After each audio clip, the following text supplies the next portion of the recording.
Hey guys, today we have a really interesting device to explore. So this is HTC Desire I.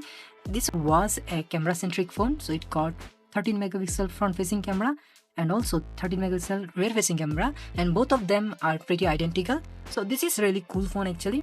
I have been trying out this device about a month now and it is still performing really well. First of all, let's go with the physical overview. The display here is actually IPS display, 5.2 inch 1080p display. It still looks good. In front, we got 13 megapixel front facing camera with flash, and there are sensors, and also there is a notification LED here. This device got stereo speakers, although you can't really see them, so they are here and here. Really clever design and looks good actually. Right hand side, we have volume rockers, power button, and two-stage shutter button. Left hand side, we got SIM tray and micro SD card slot. This SIM tray is actually easily removable. You don't really need SIM tool to remove them. Although this device is IP67 water and dust resistant, but still you can remove SIM without any kind of SIM tool. So you can take them out directly. So really cool design and clever design, and I really like this design. On the bottom, we got micro USB port to charge the device and also sync the device. On top, we have a 3.5mm headphone jack, and on the back, as you can see, the 13 megapixel sensor with flash and a microphone hole. So the design of the device is pretty much similar to old Nokia phones where you used to get Nokia Fabula design. As you can see here, the red and white actually molded together, so it looks good and also it feels good. And this device is pretty lightweight, pretty strong too. So let's explore the device. So under the hood, this device is powered by Snapdragon 801 quad-core processor coupled with 2GB of RAM and 16GB of internal storage, running on Android 6. As you know, Android 6 is not really that much usable right now, but still you can use this device for phone calls, messaging, and also like social media application like Facebook, Messenger, WhatsApp. All those applications works flawlessly, no issue with those. And I really like HTC Sense UI. So it is running on HTC Sense UI 7. As you can see, 7.0, and this device you can't really update, but if you want, you can install custom ROM on this device. The UI is pretty much similar to other HTC devices. We don't really have any extra features here, although we do have a personalized section here, but nowadays you can't really download any theme here because it doesn't connect to the server. But we do have few pre-installed themes here like HTC default, and also you can use the dark theme, which is Tilt. You can use this theme too. There are a few other themes which you can use, but not all of them.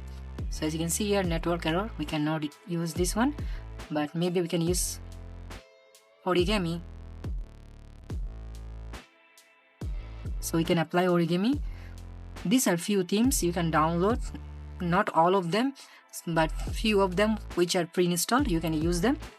And also you can change these navigation buttons, so you can go to change navigation buttons and you can move them around as you're liking. And also I put a button to turn off the screen, so if I click it, it will turn off the screen, and double tap, turn on the screen. That's handy, you don't really need to press the power button.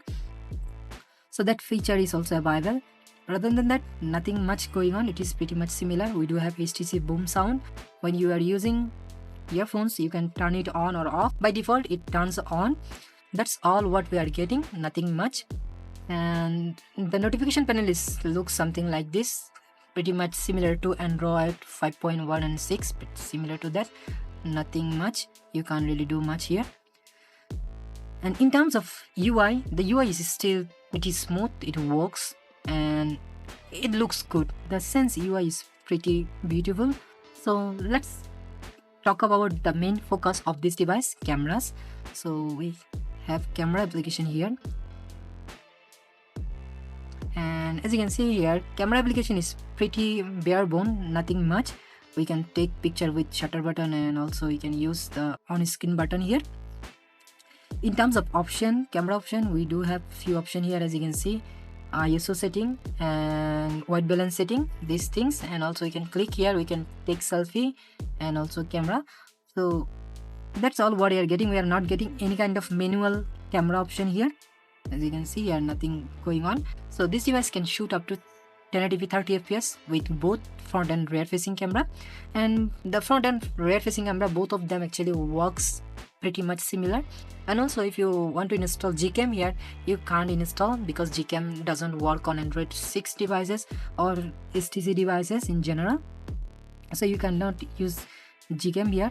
And in terms of gaming, you can still do gaming here, like older titles, Subway Surfer, Temple Run and Asphalt 8, those kind of game you can still play them. But for online games, this is not really a phone right now. And in terms of browsing is still pretty good. You can still do browsing here, it works flawlessly, and I have no issue in terms of browsing because it can load almost most of the pages without any hiccup. But you have to use a good browser. Inbuilt browser is already outdated, so it will not be able to load most of the pages, so you have to use any of this browser like VIA browser or Opera Mini browser. Here I'm using VIA browser because it is pretty lightweight. As you know, this is pretty old device, so it's good for older devices. And if you want to watch videos on this device, usually I use NewPipe to watch videos on this device. It is a clone of YouTube, but this one is better than that because you will not see any kind of ad.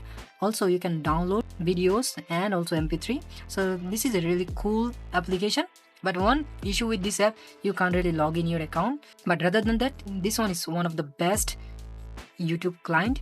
Overall uses of this device is pretty good. I did try my SIM card and everything, and also this device do support 4G. No issue with like messaging and calling with this device, and the battery is also holding up pretty well. Another thing of this device is that the speakers. So the speaker sounds really good. Let me give you a trial. It's a NewPipe and we'll try a NCS song. As you can see here, the device is pretty snappy, and although it is running older Android, but pretty snappy and works pretty well. So let's play this song.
So the speakers are not really loud that much, but they are really clear and sounds good.